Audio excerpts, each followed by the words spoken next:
Focus ఉంటుందనేది కనిపిస్తుంది.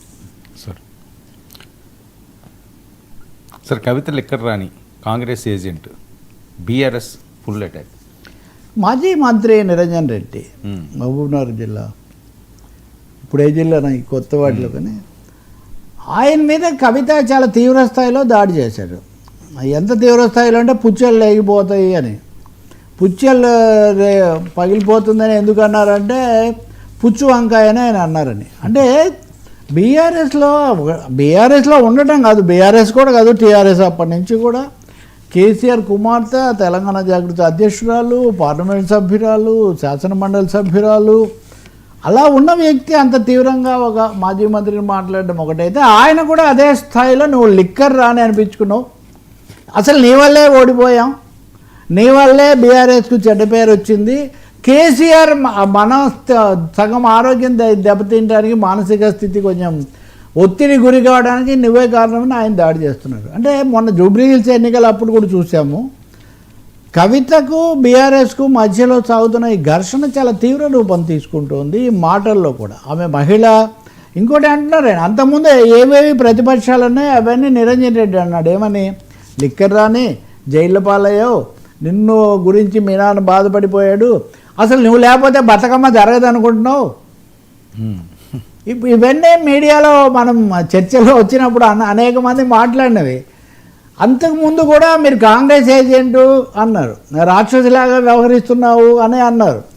So ఆమె కూడా చాలా తీవ్ర స్థాయిలో ఏమన్నారు, నిరంజన్ రెడ్డి చాలా అవినీతి చేశాడు, ఒక్క ఏడాది మాకు ఒక్కసారి మంత్రి పదవి మా నాన్న ఇస్తే, మళ్ళీ ఆమె కూడా ఇన్ని జరిగినా మా నాన్న మంత్రి పదవి ఇస్తే ఒక్కసారికే 3 ఫామ్ హౌస్లు కట్టావంటే నీకు ఫామ్ హౌస్ లేదా అని ఆయన అడుగుతున్నాడు. అంటే ఒకరినొకరు అనుకుంటున్న ఈ క్రమంలో తప్పకుండా ప్రతిపక్షాలు లేకపోతే అంతకుముందు వినిపించిన విమర్శలు నిజం చేస్తున్న మా తీరు మటుకు చాలా ఆశ్చర్యం కలిగిస్తుంది. ఇంకోటి పనిలో ఆమె హరీష్ రావును కూడా కలుపుతున్నారు.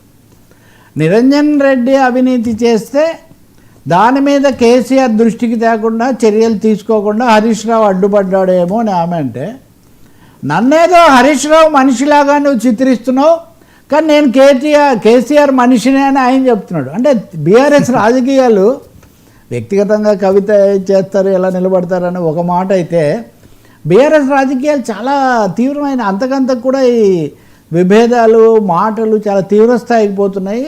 కవిత మీద ఇంకా చాలామంది మాట్లాడారు. ఐ థింక్ కేసీఆర్ వాళ్ళకు పూర్తి లైసెన్స్ ఇచ్చినట్టుగా ఉన్నారు. మీరు నా కూతురు అని మీరేమి సంకోచించకండి, తీవ్ర స్థాయిలో పార్టీ కోణంలో ఇంకా కేటీఆరే నేను చెప్పాల్సింది చెప్పాను, ఇంతకంటే చెప్పాల్సింది లేదు, ఈ పద్ధతిలో వాళ్ళిద్దరు దాటేస్తున్నారు. కానీ వాళ్ళ తరఫున లేదా వాళ్ళ వెనక ఉన్న వాళ్ళు మటుకు తీవ్ర స్థాయిలో ఇవన్నీ మాట్లాడుతుంటే రేవంత్ రెడ్డి ఎంజాయింగ్. ఇంకా రేవంత్ రెడ్డికి లేకపోతే కాంగ్రెస్కు ఆ సమస్య ఏం లేదు. నిరంజన్ రెడ్డి ఇంకో మాట అన్నాడు, జగదీష్ రెడ్డి మీద అన్నావు, నన్ను అన్నావు, ఫలానా హరీష్ను అన్నావు, కాంగ్రెస్ వాళ్ళని ఏదో తమలపాకుతో అన్నట్టుగా చుట్టుమెత్తగా అంటున్నావు, మమ్మల్ని ఏమో చాలా తీవ్రంగా దాడి చేస్తున్నావు.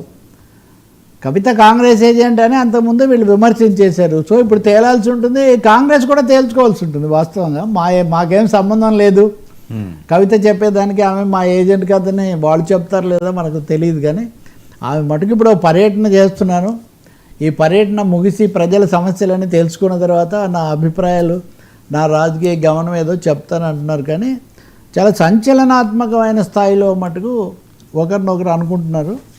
అంతకుముందు అన్నవన్నీ నిజమేనేమో అన్న అంత భావం వాళ్ళు ఇక్కడ కలిగిస్తున్నారు.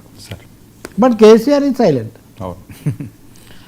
సార్ ఓజీ కన్నా బిగ్ బూస్ట్ పవన్ ఉస్తాద్ భగత్ సింగ్. అంటే ఇప్పుడు